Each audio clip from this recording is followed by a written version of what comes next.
Alrighty, hello everybody. Welcome to another QRadar support open mic. It's only been a couple weeks since we last talked, but this session we rescheduled we bumped for the to-do discussion about the QRadar Advisor with Watson app. So we are back a couple weeks later now to talk a little bit about QRadar Vulnerability Manager and Risk Manager. On behalf of the QRadar support team, I'd like to welcome you to today's IBM Support Open Mic webcast. My name is Jonathan Pekta, and I'm your moderator for today. In today's open mic discussion, we'll be talking about vulnerability and risk management. We have a series of panelists on this call who have dialed in. We have David Wallace, who's Senior Development Manager, John Colvin, Product Architect, T-Bolt Berillion, Product Owner and Dev Lead for QRadar Vulnerability Manager, Travis Martin, he's L3 Engineering for QRadar Vulnerability Manager and Risk Manager, Vinay Sukumar, he's our Worldwide Offering Manager. Marcel Dufour, he's our Product Lead from QRadar Support for these products. And Adam Frank, who's Principal Solutions Architect and has been a veteran of many open mic calls so far. He'll likely be answering a lot of your chat questions today. So before we get started, I got a couple announcements. One is that we've just launched a new QRadar Risk Manager adapter bundle. I believe this, if we're still counting from when we started releasing adapter bundles, I think this is either number 9 or number 10. But it will be labeled as, we released it last week on March 3rd. So I put a quick link in for QRM users who might not be aware that this is out there under Adapters March 2017. So if you are on QRM, this resolves 2 separate APARs and has a SHA-256 support for checkpoint SMS adapters, and there's a couple minor changes for Juniper, Cisco Nexus, Tipping Point, and others. So I just wanted to make mention of that before we get started, that there's a new adapter bundle.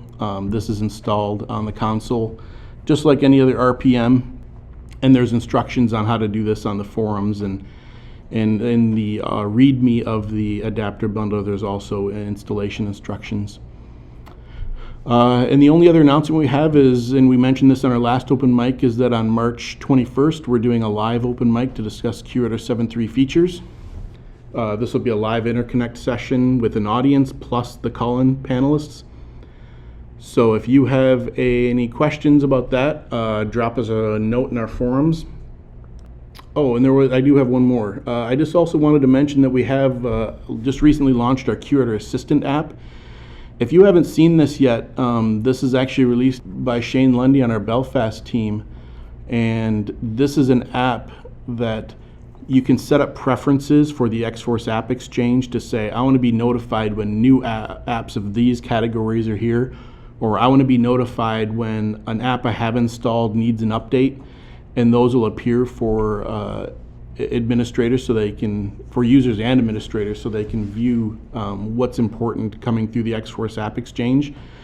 And there's also another panel on that which lists all of our open mic videos. It has all of the newsletters. It has a forum feed. It's got all sorts of useful information, a whole bunch of quick links to jump into support, to get to technical articles. So there's a whole bunch of useful links in that app as well. So we wanted to call that out just so people are aware that this app is out there. It was just released at the end of the month. I think February 27th was when we actually posted it online. So with that, let's talk about vulnerability assessment and risk management. And at any time, if any of the panelists would like to stop and interrupt me to discuss something, feel free. These are fairly informal sessions, so we can talk back and forth and kind of do a roundtable discussion. So I'm showing off this slide. This is just kind of a roll-up slide of our ecosystem. And what's nice about this slide is it kind of shows where vulnerability manager and risk manager sit on the basically in the exploitation between vulnerability and remediation.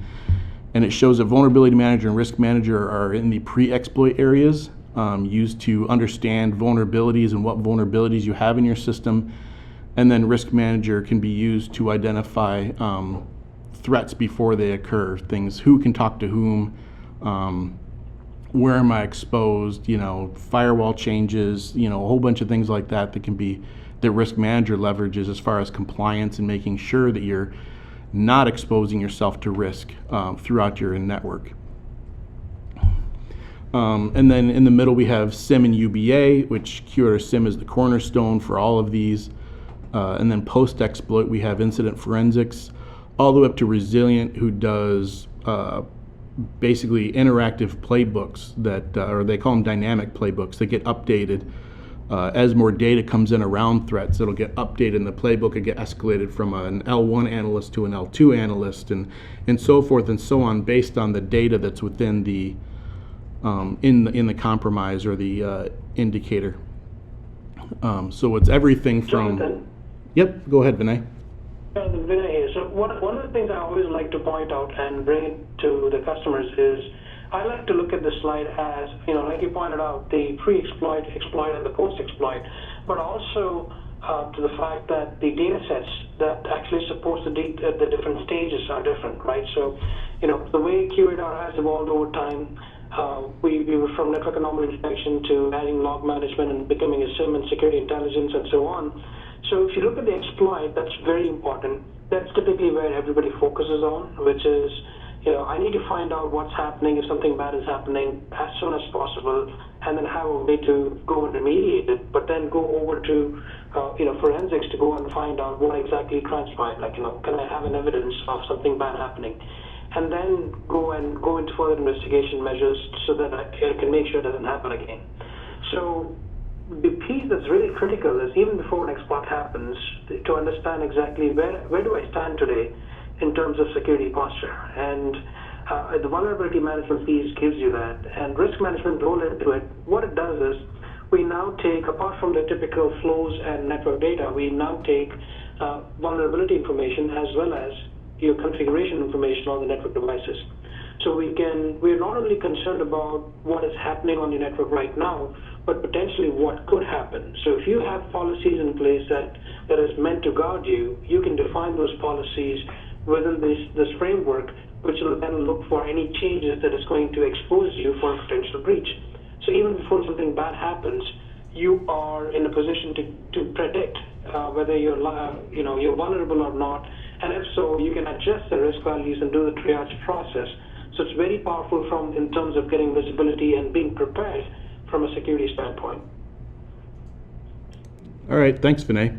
Yeah, and that's really what this discussion is about today. We're going to talk about some use cases and basically positioning and making sure that you're getting the most that you can out of your product, and that's why we have these panel of experts here on the call today.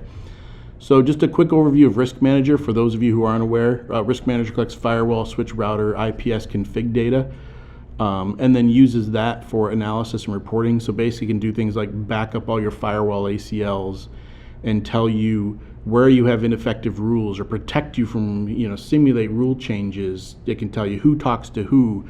It continually monitors the network for policy changes, as Vinay mentioned, so you can say, tell me when this type of communication is possible, or tell me when this type of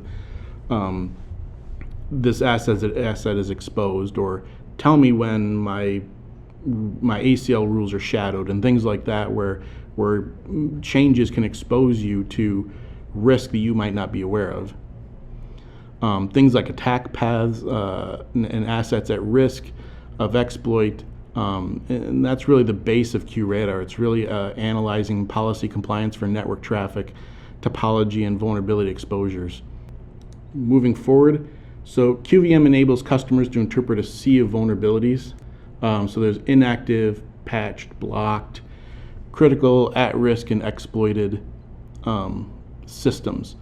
And this is just kind of and as QVM is an acronym we use for QRadar Vulnerability Manager. So you'll see us throw around the term QVM a lot, even though we're not really supposed to use it.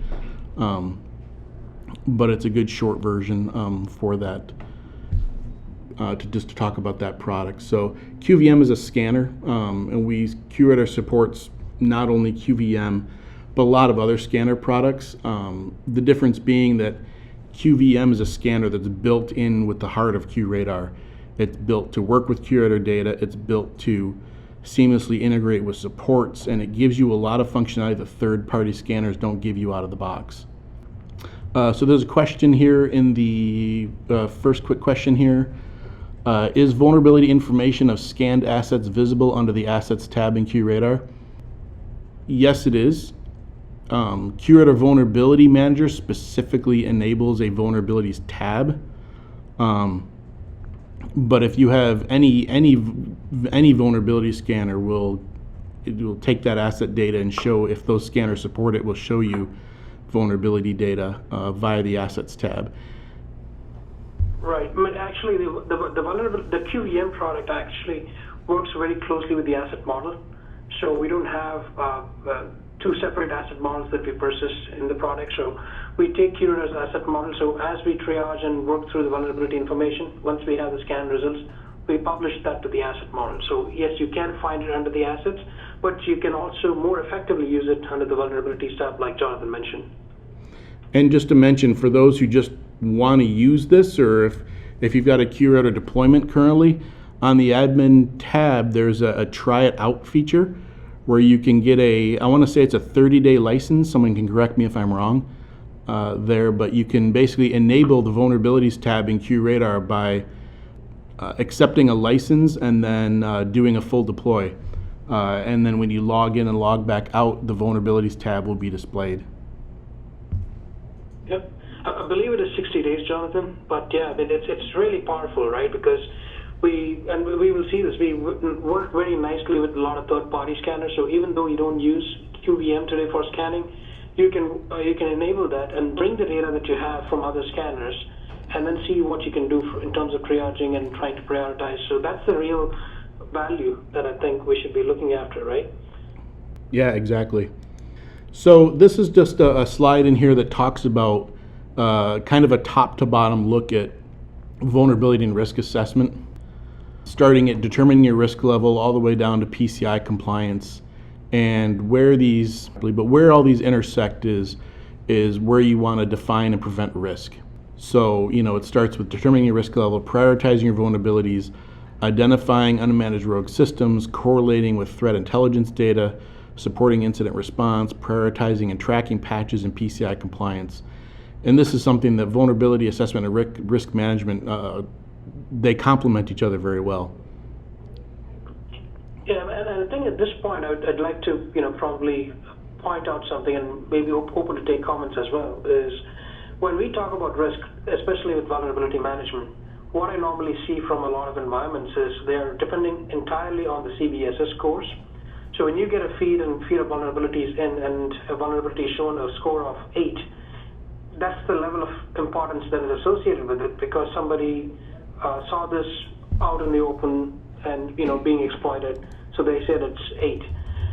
The risk should really be in context with your environment, right? So specific. So maybe there is a critical vulnerability, but if there's no attack path to it, if nobody can reach it, then it's really not that critical. So getting that context to understand, what is the impact of the vulnerability to your environment is really what is key to identifying the proper risk. I think this is one area where a lot of solutions and environments fail, and one area where we're trying to bridge that gap. We've had a great solution in terms of risk and vulnerability management. We've had 2 separate offerings that integrated really well. It's basically the same product with license enablement. But what we found was a lot of customers were not taking advantage of it. So we said, okay, we're going to combine this as a single offering, which is what happened a couple of releases back, right? So in 7.2.8, we made risk and vulnerability management as part of a single offering, simply because of this purpose, because we want to bring the focus back to risk and risk in context to a given environment. Okay, great. Thanks, Vinay. That's interesting. Eric had a question in the chat. Does QRM require its own appliance? So QRM is sold as an appliance, is it not, Vinay, or do we have a virtualized version of that at the moment? It can be on a virtual environment as well. So all the 3 form factors it works: software, software, an appliance, as well as a virtual instance. Okay, but it cannot live on the same instance as a console. It has to be It needs a separate appliance. It's a managed host, like several other appliances. Yes. And Steve also had a question, but we have a slide for that. So, Vinay, do you want to walk us through this slide about integrated vulnerability management? Right. So, like I said, so scanning is just one part of what we want to do with the vulnerability management, and the management aspect of the program. So, to have one thing I got to tell you is you cannot buy security in a box, right? It needs the people, it needs the process. The tools are just one part of it. So what we wanted to focus with this solution for QVM was to make sure that we enable our users to run an effective vulnerability management program. And that is right from detection to remediation and validation, to have the full cycle feedback loop going, so that and again, without having to jump through too many screens. So one of the first things that we did was an integration with our BigFix solution, which is an endpoint solution, where once we have the scan results come into QRadar, either via third-party scanners or our own scanner, we then have the process where risk management and vulnerability management kicks in, and it prioritizes those based on the vulnerability severity and whether there are access paths to those vulnerable hosts, whether we have seen active communications to those hosts, and so on. So there's a lot of criteria that is set up, and then we adjust the risk based on how likely it is for a given vulnerability to be exploited. And then now we have a prioritized list. We will then push this out to the BigFix dashboard and say, here's a list of vulnerabilities that are most important and the corresponding assets that you need to go and patch. We'll also give the patch information. BigFix, at this point, can either automate to go and do the remediation process, or have an analyst to go and say, instead of looking at 100,000 assets, they know these are the top prioritized lists that I need to tackle right away, and they get to that.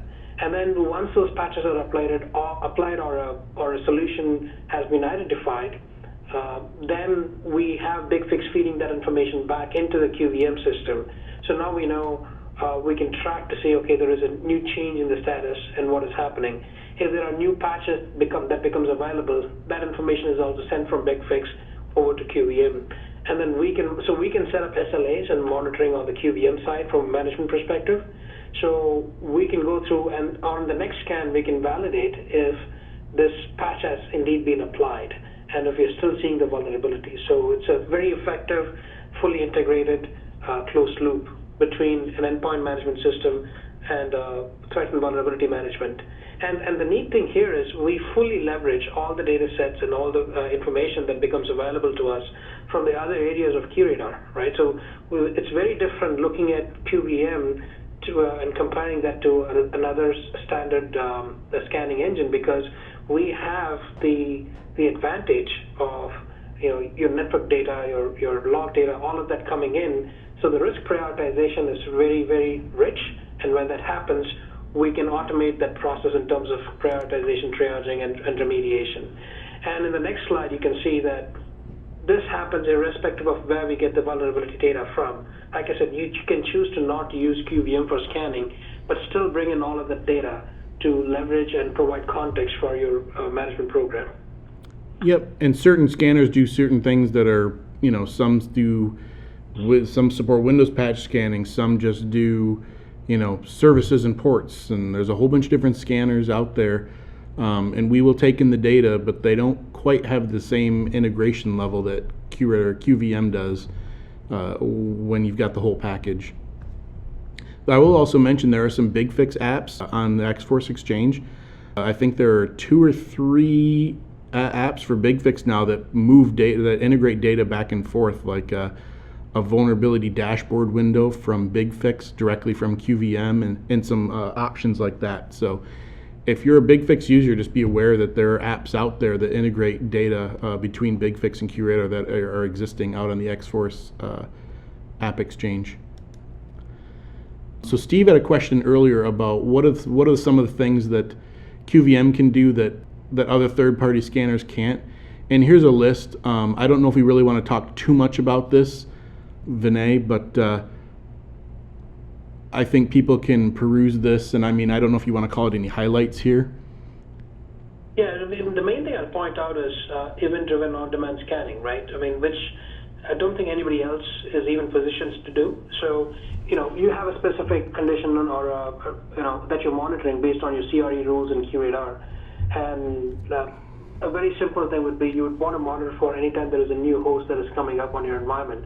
And when you get this event that we see from our asset profiler that I've seen a new host, you can trigger a scan on demand to go and scan just that host. So, and then this is very important for users who's working offline or assets that's not always online, where we might miss them in our regular scan schedule or cycle, but then when they come online on demand, I can go and scan these. And sometimes you can use QEM scanners purely for this purpose, where your regular scan schedules may not catch them, right? So with our base QEM enablement, you have about 255 assets that you can scan. So you can start leveraging this and then see if you find use and how many assets you're actually able to hit with such on-demand scanning, and then expand from there if you need it. So let's talk a bit about scanning and best practices. I just wanted to show just a quick list of the components within QRadar Vulnerability Manager. We have a processor, which is the QVM engine itself, which consists of the database and associated Java services. There's only one processor in the deployment. Then you can have scanners, and scanners can live on any of your managed hosts. I use the term remote appliance here, but really we're talking about managed hosts. That has to be a QRadar appliance, so it can't live on another like third-party server or something like that, at least not that I'm aware of. But it allows you to... So, Jonathan, sorry, I need to qualify that though, right? So when we say managed host, any scanner deployed has to be a managed host, but then we're not limited to just run on previously existing managed hosts. So you can set up a completely new host, which doesn't need as much resources like an EP or an EC, but still have that as a purely scanning managed host on the system. So you can potentially, if you have an environment that you can set up with a smaller footprint, then you can potentially scale to as many number of scanners as you want and add it to your managed host. You need not have a QRadar appliance as a managed host to do that. And I suppose, and the other key thing there, Jonathan, this is John, is that you're not restricted to a number of scanners you can have in the deployment. So you can deploy as many scanners as you wish. The license is based on the number of assets that you're actually scanning. Yeah, so you could host a scanner component on a Qflow or an EC or anywhere where you have room where you're not pushing the box basically to its limit. There's space you can put a scanner there and run scan tools from that location. So it really lets you kind of leverage your full deployment and put scanners close to regional things. All the collection points, absolutely. But what I don't want to be missed here is that even if you don't have an EC or an EP or a Qflow, you can set up a system just for scanning. It doesn't have to be any of those QRadar-dependent managed hosts. So I can set up an environment that is purely just a scanner. It doesn't have to be an EC. So let's say you have an environment with 10 managed hosts with, let's say, 3 ECs and 4 EPs and so on. So you already have an existing environment, but your use case is requiring, let's say, 25 scanners. You can add an additional 15 boxes or 15 environments to your deployment, which will act as a managed host, but which will be purely doing scanning. Okay, great. We have a 610. There's a 610 appliance type, so it's a managed host, and all that's on it is a QVM scanner, and it's pretty lightweight. Oh, I was not aware of that. That's interesting. I didn't know we had that appliance type. Yep. So yeah, the last three components, we have the controller. It's the scanner shipping on the processor appliance, the database for the scan engine, and the scan tools. And I just threw something in here from our wiki. This is just kind of a look at our scan flow for when QVM actually runs a scan. It creates the scan profile. We launch the scan profile. This is the scan actually running in the third bubble, which is it goes through discovery, port, service scan, patch scan. There's two other types of scans, web application and this is another one, PCI compliance maybe. And then when the scan ends, The tools are all completed with their jobs. And then we build the data and process the results, and then all those results get exported to the asset model. So here are the scan types, and I list some best practices here, but if somebody else has some best practices they want to talk about, go ahead. I'm going to kind of move through these fairly quickly, but we have discovery scans, and these are helpful for identifying new assets in the network. They're lightweight uncredentialed scans, meaning you don't have to have a username and password, that searches the address space for active IP addresses, then scans their ports, runs DNS and NetBIOS lookups to discover operating system open services and network names. And typically, people run discovery scans weekly or every 14 days if possible. It's nice to have at least 14 days scanned, because then you can run the search assets last seen in 14 days but not scanned to keep up to date with those new assets that are appearing in your network which you have not yet scanned. Then we have full scans. Full scans discover network assets by using a fast scan of port range, runs a user configurable port scan and an unauthenticated scan of discovered services like FTP, web, SSH, and database. Then an authenticated scan is run when credentials are provided. So full scans are, depending on how you have them configured, can be pretty heavy. So typically those are run every 2 to 3 months to keep accurate records of network assets. Full scans are fairly resource intensive, as I just mentioned. So another good practice that a lot of people can do is break large scans down by network segment, regions, buildings, specific server types, and then scan those as pieces instead of trying to do like a 0/0 CIDR scan, and just, something that's going to take forever to complete because it's a huge amount of addresses, right? Patch scans. Patch scans determine which patches and products are installed or missing on the network. This is a discovery scan with a credentialed scan that's run as well.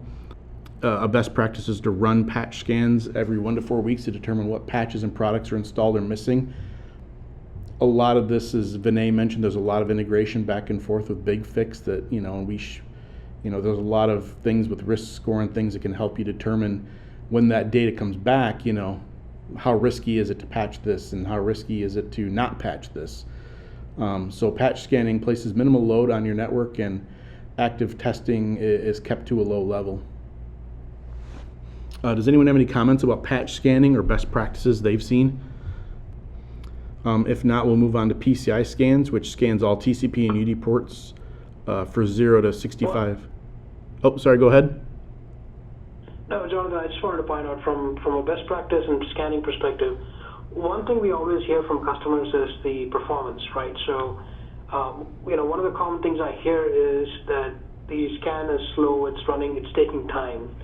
And oftentimes when we start looking at it, it usually comes down to how the scan is configured, which is where a lot of these best practices and recommendations comes from.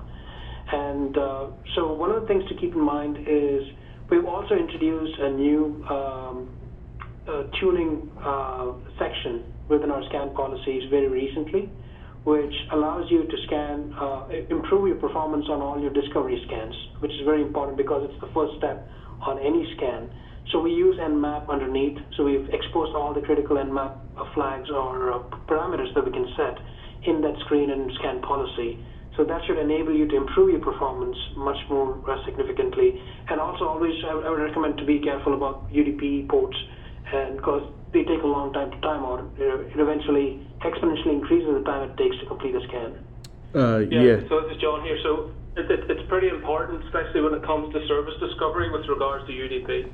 As Vinay mentioned, under the hood we use Nmap and we don't claim to use anything else. But if you would go onto the Nmap website and look at documentation, if you wanted to do a UDP service discovery on all 65,000 ports, you're talking 18 or 19 hours per asset, and that's purely down to the sort of connectionless nature of the UDP protocol. So that's it's a very important thing to take into account.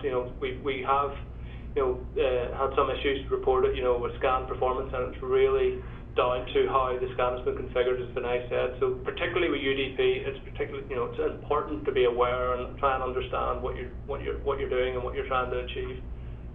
Yeah, so a best practice would be to create lists of UDP ports that are important to you for hosts that you really care about, and make time for those scans so you're not scanning the whole range.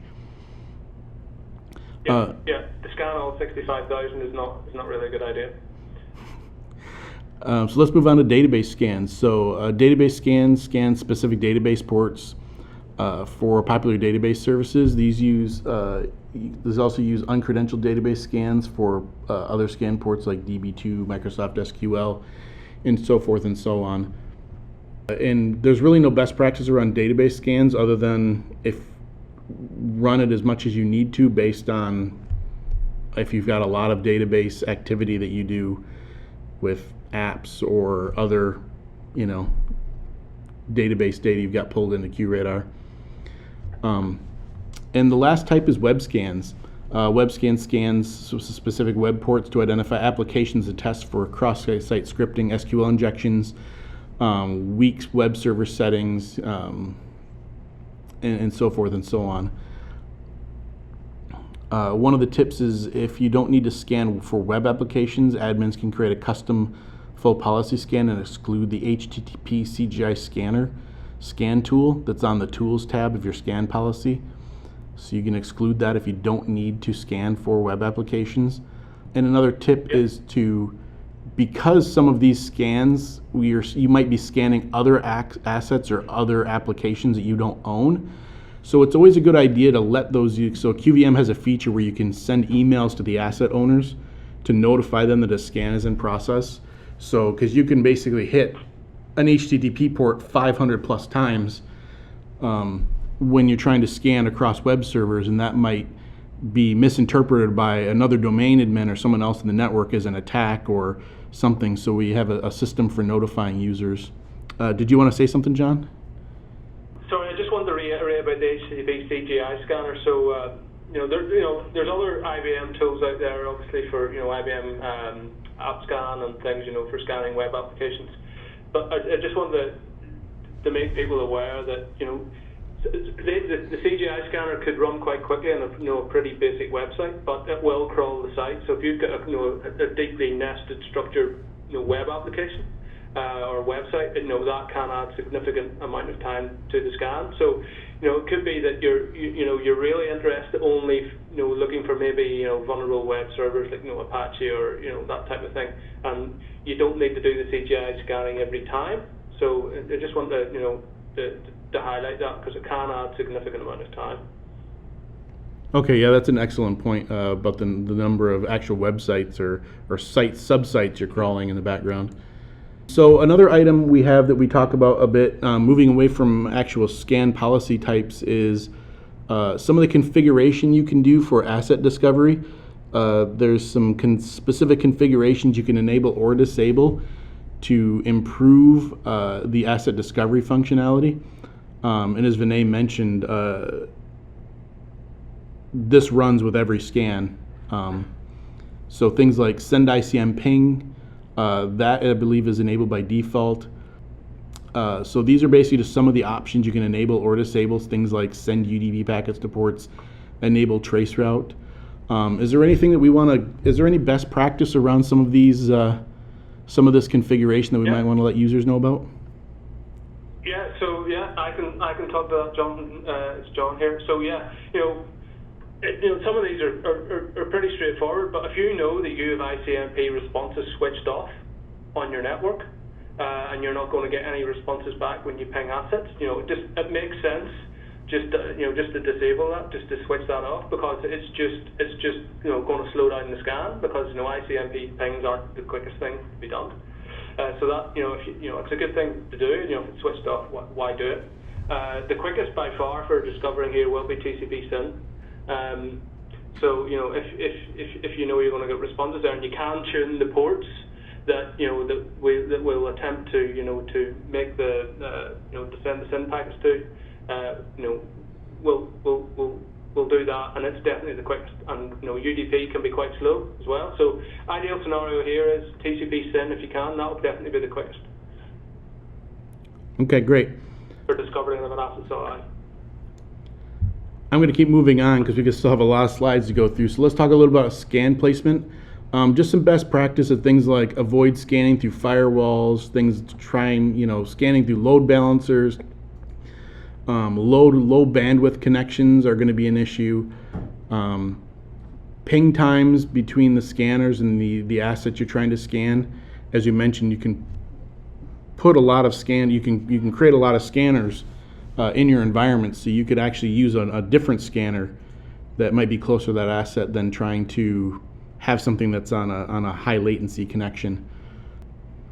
Other than that, sorry, John, sorry, John, this is John again, just while something's fresh in my head. So one of the other best practices around sort of asset discovery is running discovery scan over lots of dead space, and particularly if you've got UDP, the send UDP packets enabled. So if you're going to scan a class C or class B network and you've got 10 assets on that network are alive, and know you have the send UDP packets checked, that is going to be particularly slow, because it's actually Nmap is slower to discover an asset doesn't exist than it does for an asset to exist.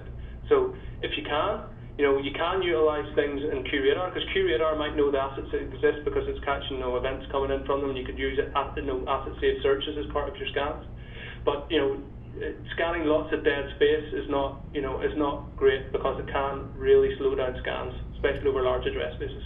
Yeah, so do things like leverage flow data, leverage event data to determine what assets are actually out there, and then scan for those assets. Yeah. That's a great point. Especially when it comes to more, that may be slightly more applicable to service discovery. Okay, well, QRadar is already telling us that all these assets exist because we're getting events or flows from them. So let's go and find out what services are there. So yeah, you can do that. You can utilize QRadar to help you here, but scanning dead space is not great, especially when there's a lot of it. So let's talk about some of the other best practices. So dynamic scanning. Really, this is a feature that's leveraged when you have multiple scanners, as we talked about earlier, deployed in your network.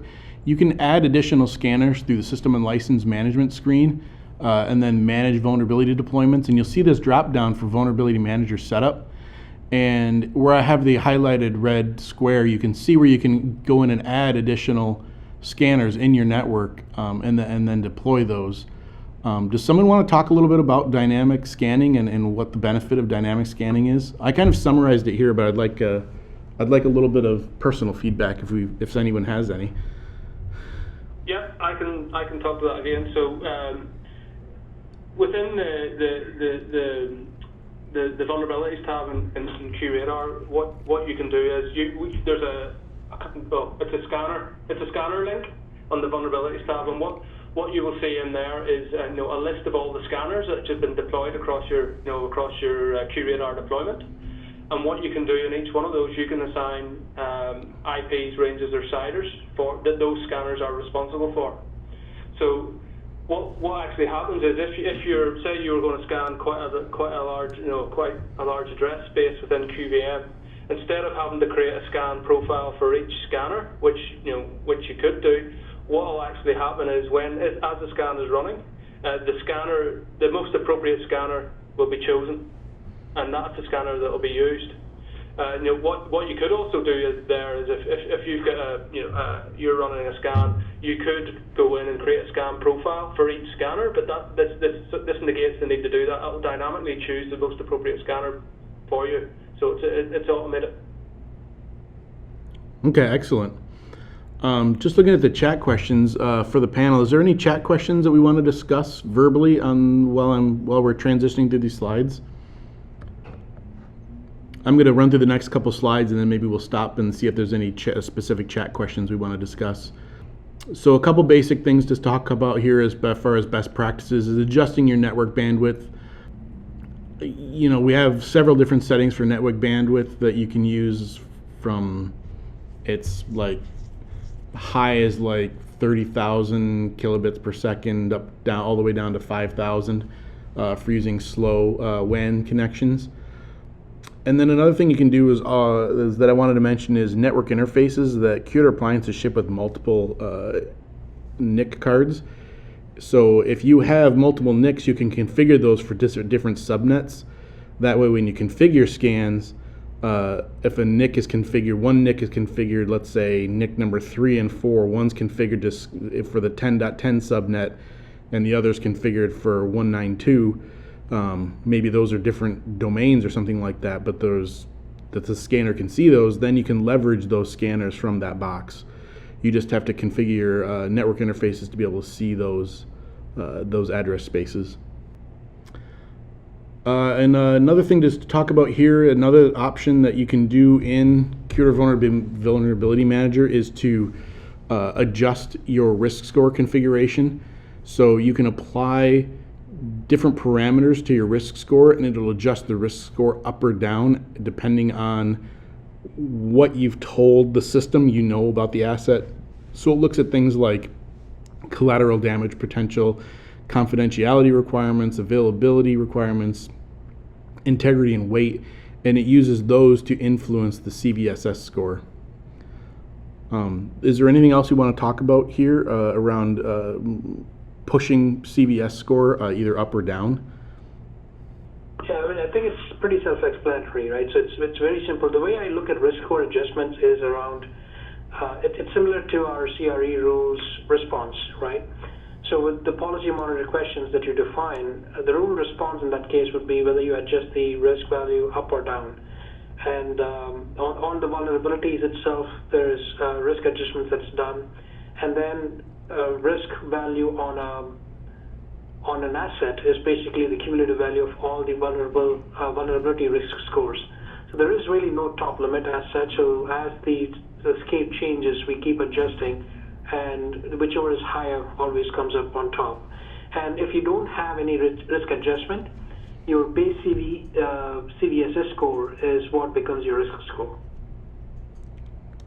Okay, great. So let's talk about a couple quick use cases. Zero-day exploit was announced. For example, I just pulled a CVE from a recent system, and this is a specific Internet Explorer CVE where customers might have 10,000s, hundreds of thousands, just huge numbers of Windows assets within their network. And how does QVM help with those scenarios? So QVM has a feature called include early warnings that you can use as a search parameter, and that allows you to not need to rescan or redo scans for that information. Does somebody want to talk a little bit about early warnings? Yeah, I can talk about that. So there's one prerequisite for early warnings, that early warnings only work if we have scanned the asset beforehand. So what happens when QVM scans are run on assets, we gather information about what products are installed and the versions of those products. So we keep track of that within QVM and it's in the QRadar in the asset model. So if you think about new vulnerabilities, we have the vulnerability management auto updates are run on a daily basis, and when we bring in new vulnerabilities that are pushed out, every vulnerability has an associated version and product and version. So because we already know the product and version, and we've got them stored for the assets that we have them stored within QRadar, what we can actually do is, well, here's a new vulnerability. It's for IE11 version X. Well, we know these assets already have IE11 version X.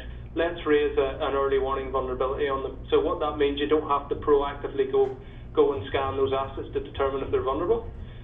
So when you're in, as you can see here, we have that search filter. So what will actually happen is we'll push them in. We'll raise those vulnerabilities in the QRadar asset model, but they're tagged as early warning because they haven't been determined as being vulnerable via a scan. And when you actually open the asset details as well, what you can see in the asset details screen at the bottom, where you have the list of vulnerabilities on the assets, the ones that are early warnings will be highlighted as well. It's to give you an idea up front. Look, you're pretty sure that you're going to be vulnerable to these, but the ideal scenario would be that you would actually go and rescan them, then, especially for the zero-day scenarios. Okay, great.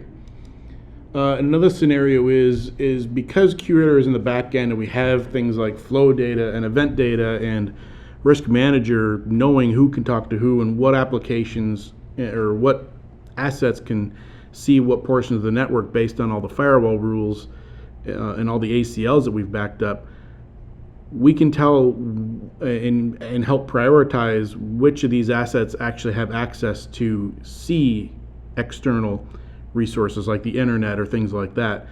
So it'll allow you to save time and prioritize patching, and you can prioritize assets that have interfaces that are internet facing versus assets that don't have any access to the internet. So let's talk a little bit about. So before we go further, there was a couple of questions around external scanning, and I think it's probably worthwhile to talk about our hosted scanner that's in the cloud. So every deployment, every customer who has entitlement to QVM has access to our hosted scanner, which they can use to scan their DMZ and external facing assets. There's no additional cost to it. It's basically a scan run from the outside. The nice thing is it actually has some elements of app scan included with it, so you can do a little bit of crawling and check for SQL injection and things like that and bring that information back into the QRadar deployment. So it's very powerful. There is a process, we have it documented for somebody to go and access it. So basically what we try to do is get information on which assets you're trying to scan from the outside, and also validate to make sure that you actually own that address space and not that you want to scan somebody else's external facing assets. So we validate that information, and once that's done, we basically make the firewall changes for the hosted scanner to get the request from your environment, run the scans, and then send it back out to your deployment. All of this happens, we do not store any of your scan results or data back on the hosted scanner, so from a privacy standpoint, there is no information that is kept, and everything is pushed out directly, immediately over to your deployment. So it's safe from that perspective. There was a question though, John, on this where they were saying that if I can't provide an IP space, can I provide an FQDN, fully qualified domain name, for QRadar to request? So because it doesn't have a direct access to internet, they're asking for external scanning. Can I give a fully qualified domain name to get the results back to QRadar? I'm not sure I fully understand the question, because if you have no access to internet, I'm not sure how this is a workaround, but I guess, are we dependent only on IP address, or if there is a domain name that can access QRadar, would that work? Yeah, absolutely. You do have to have an IP address. When you want to do an external scan, you can provide, you provide some IP addresses, but you also can provide virtual domains, which is a fully qualified domain name. The fully qualified domain names are your web applications that App Scanner are going to scan. To be able to use the external scanner, the QVM or the QRadar appliance, which is running the QVM processor, needs to be able to access the internet in 443. You don't need to push in the QVM processor. It basically pushes requests out to our external scanner and then pulls results back in. So we don't need the reverse. But you must have an internet connection over 443. Okay. The other thing, I mentioned this as well. So you could potentially place a QVM scanner. Like I said, we are licensed based on the number of assets you're scanning, not by the number of scanners you're deploying. So you could put a scanner on your DMZ and scan your web servers and external facing assets. But leveraging your hosted scanner is important because it's actually tuned and set up to target web applications and external facing sources. So like I said, there's elements of app scan we use in there, so there are other things that goes on that's going to give you a lot more credible information as opposed to just running a local scanner from the DMZ. There was also a question here, does QVM reports include virtual patching info? I know QVM supports virtual patching. Do we have reports for virtual patching info? So we have searches and search criteria for virtual patching. So basically, we can pick an external vendor or a third-party vendor and say, does this vendor have a virtual patch for this vulnerability, right? So we can run that search, and you will get the results. And you can use those searches in a report as well. Yep, great. So let's talk a few minutes about QRadar Risk Manager. As we've talked about earlier, QRadar Risk Manager supports a wide variety of networking security devices like firewalls, routers, switches, IPS systems, and things like that. And what we do is we take those configurations and load them and basically reach out and through our configuration source manager via discovery and import that data. We retrieve what we call a backup of these configurations, and you continually run backups to keep this data updated in QRadar Risk Manager. And we then build topologies and network diagrams as far as who can, and figure out who can talk to who, and keep historical records of ACLs and things like that. But we import all this routing and neighbor data from devices to draw this topology. And we do things like show virtual LANs and show NAT translation and all sorts of other things. And here's an example of topology if you haven't seen it in QRadar Risk Manager. The multiple lines in the topology, those are VLAN addresses. When you've got multiple connections, or those actual. Those could be basically those are routes available from different subnets, right? Each of those devices could be representing multiple subnets, but yes, those could be VLANs as well. Okay. A core component of QRadar Risk Manager is, the ability to do continuous compliance, looking at network activity, configurations, topology, looking at possible communications versus actual communications that can or cannot occur in your network, and building these question tests in the compliance monitor to look for things, everything from vulnerability tests to who can talk to who, what ports can talk, what protocols can talk, users and groups that can communicate. All this different data is pulled in by QRadar Risk Manager and displayed to you, which you can then create searches around. So here's an example of the policy monitor. Policies can be either run one at a time, we call them on demand, or put into monitor mode. And monitoring basically evaluates hourly if these conditions are true. You can have as many policy monitor questions that you want. And it will basically allow you to do responses based on if those rule tests become true. So there's a lot I haven't talked in here about QRadar Risk Manager. Does anyone want to kind of give a bigger summary? I mean, you can do things like simulations, like I said, connection data. Yeah, so I mean, it's a very simple technology, but very effective, very powerful, right? Once we start exploring it. And one of the simple things is I can come into my risk manager and then ask simple questions like, show me all assets that I can reach from the internet over port 22, right? I'm going to get a set of results, and then I can narrow that down further and further and look for specific conditions that I'm looking for. So it's very good and very quick at answering those questions. But also I can go and set up policies on the same thing. Now, this is all great. What if I want to find out, what if I want to do validation? So say you're getting a change request to go and make a firewall rule change, and you want to find out what the impact is even before you apply the rule change. You can do that with simulations. So what simulations does is you can take a policy question and you can apply that to a specific topology and then see whether the question passes or fails.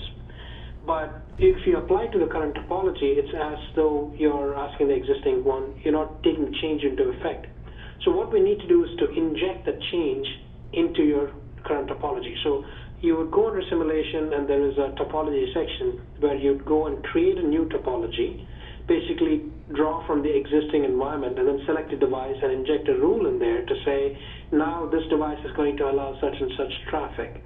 With that in place, you can run your policy questions to see whether, what impact that rule is having or not.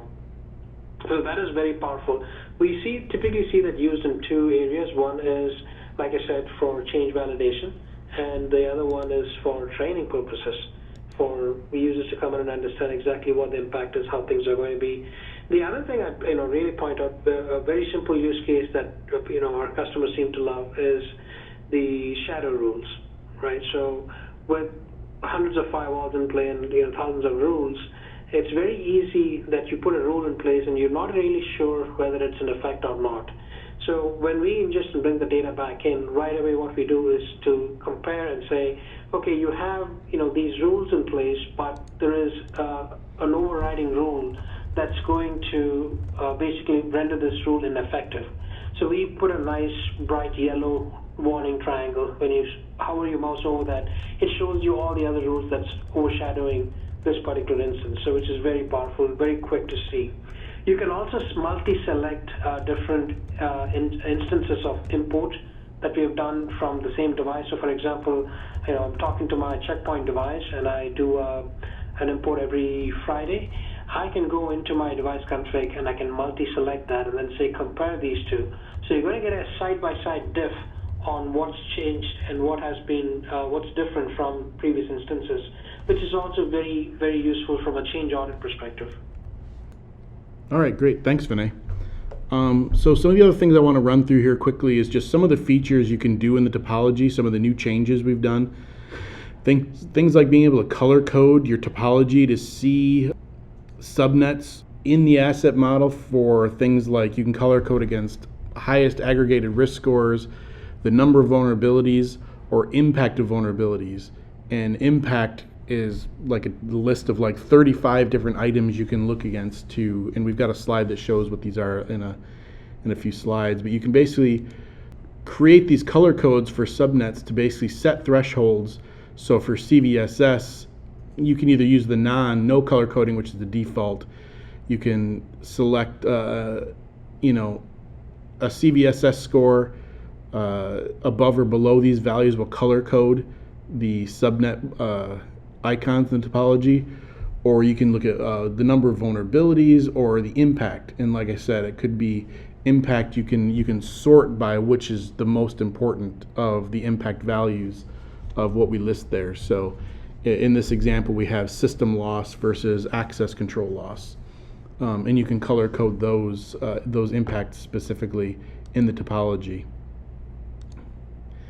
And this is what it looks like. So here's a simple example of risk score colors where we have a risk score of 6.2 versus a risk score of 5.2. So these are just two different searches against a set of CIDR ranges.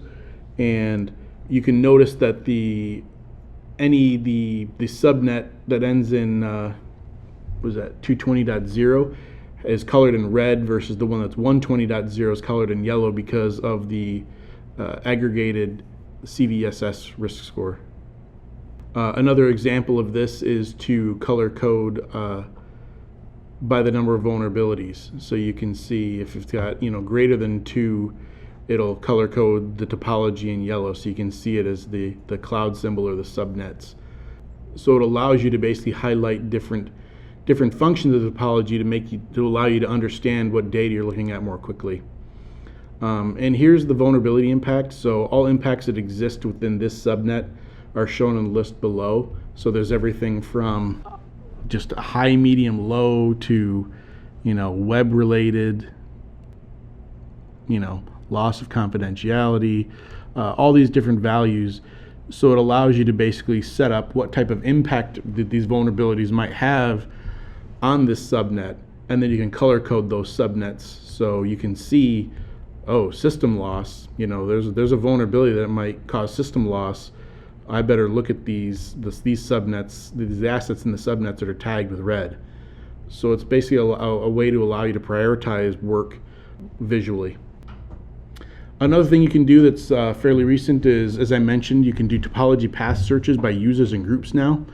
So not only can you do users and groups, but you can do applications, you can do vulnerabilities, you can do destination ports, protocols, things like that. So, but one of the newer functions is the fact that you can select user groups and then define what user groups, where they can talk throughout your topology. And here's an example of the returned results. So there's a partially allowed, so someone in this subnet, in this user group, can talk through this chain through the topology. Is there anything else that needs to be said about user group searches? If not, I'll move on. Nope. One of the other things you can do is you can also in the policy monitor now use users and groups as part of your policy questions.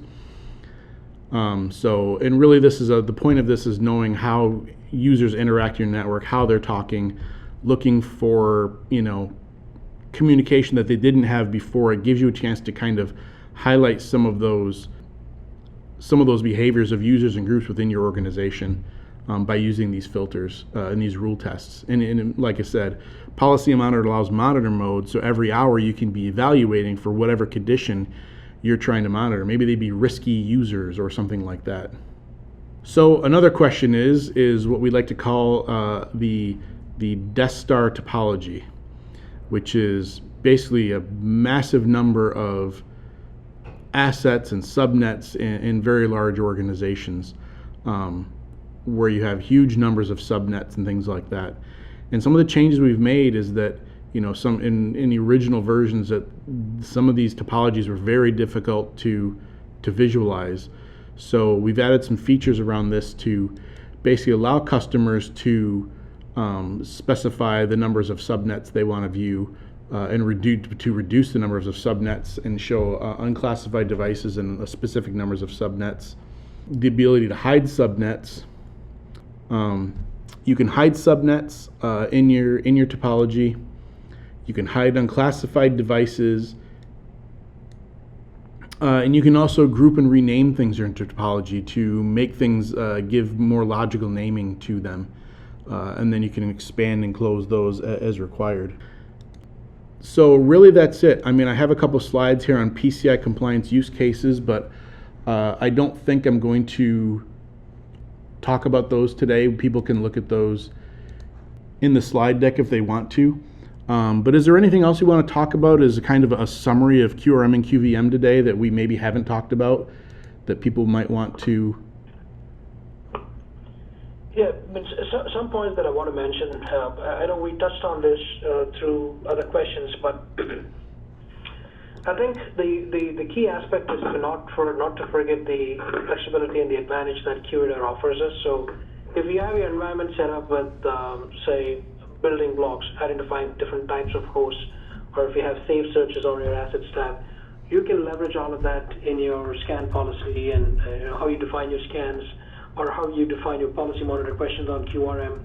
So we don't have to go back and rediscover and just look at IP spaces. You can leverage, you can look at your assets and build your saved searches. You can leverage reference data to build watch lists that you're interested in, and then use that so that you're very efficient in how you're approaching your scanning. We have all the tools and pieces, but it's all coming together from the platform. So one thing I always caution users is to look at all the different tools that you have available. If you have a problem, if you have a question, reach out to us, and maybe there is a better way to do it, and we'll be happy to help, right? So always think to see how you can leverage all the other information, all the configuration that you've put in place for QRadar, be it network hierarchy or any of the searches. So we should take advantage of it. The second thing I'd like to mention is the concept of asset owners, which isn't obvious unless people go looking for it, right? So for all our assets, we can assign asset owners based on you can do that by asset. That can be a very long process, but we also have in the UI a place where you can go and select by site range or OS or any one of those categories and say, such and such user is going to be the owner for this asset. And what that means is whenever we're completing a scan, this could be for a wide IP range, the scan results for a given set of assets is sent back to the asset owner. So every asset owner is going to get the results from a scan only for their assets, and they are always going to be up to date on what's happening. This report will include not just the vulnerabilities found, but also the solution and patch information that's included in there. So it's very powerful to use. From a triaging and a workflow perspective, it's very, very efficient. So we don't have to chase somebody and try to make sure we split the report and then sending it to people. When you have asset owners assigned, they automatically get all the information. So it's very useful. The third aspect I would recommend to keep in mind is around exceptions and exclusions. So these are very useful.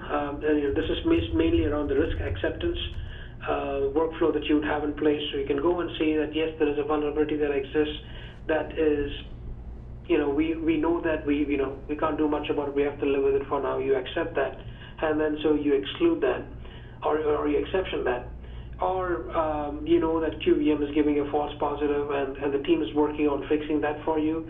You can go add an exception for that vulnerability until such time, or you can exclude certain hosts from scanning. And you can also do operational windows, which is very useful. So if you have certain periods in time that you don't want to run your scans, you can set up operational windows to say, for these assets, I want you to run these scans only at a certain time. Even if there is a running scan, it'll wait till that current tool completes, and then it'll pause the scan and resume when the next window comes in when it's allowed to run. So those are all very powerful tools that you have at your disposal to run an effective program for vulnerability management. So I would say keep all of those in mind. And if you have any questions, or if you have any unique use cases that you're unable to address, do reach out to us. We'd be happy to help you and work with that. Yeah, and a great place to do that is in our forums. You can use just the QRadar tag, or we have a vulnerability manager or risk manager tag in our forums. If you go to ibm.biz/QRadar forums, if you have any, we just scratched the surface of QVM, QRM here. There's hours and hours we could sit here and spend talking about different use cases and functionality and best practices and things, but this is really just a snapshot in a kind of a getting started presentation for maybe something more in-depth later on in the year.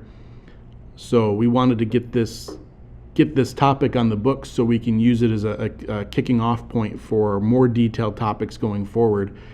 But if you have use case questions, if you have scanner questions, if you have QVM, QRM, policy monitor, topology, best practice scanning questions, the forums is a great place to get not only support help, but interactions with dev directly, offering managers, architects, myself directly. I'm the #1 responder on the forums under anything QRadar, so you can call me out by name under jonathan.becta.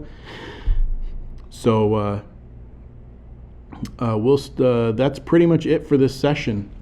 If you have any follow-up questions, ask in our forums. We appreciate everybody's time today.